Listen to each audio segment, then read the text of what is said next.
এইটো ঘৰ লোকেল মুৰ্গী কেলে এনেকুৱা অৱস্থা হৈছে চক একদম মানে এই ৰাতিপুৱাৰ পৰা এই তিনিটা চক কি দৰৱ দিব লাগিব ইয়াক এয়া চক একো হোৱা নাই কিন্তু মৰিলে যেন লাগে মৰা নাই চকু মুদি দিয়ে তাৰপিছত এইটো এনেকুৱাকৈ কৰি থাকে এইটো কেলে হৈছে জনাবচোন কি কাৰণত হৈছে এইটো চক এতিয়া মানে আচৰিত চক ইমান ডাঙৰ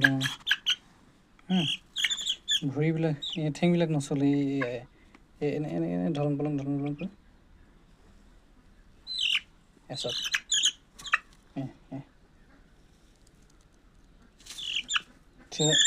থিয় কৰিলে থিয় হয় কিন্তু ধলং পলং কৰে এয়া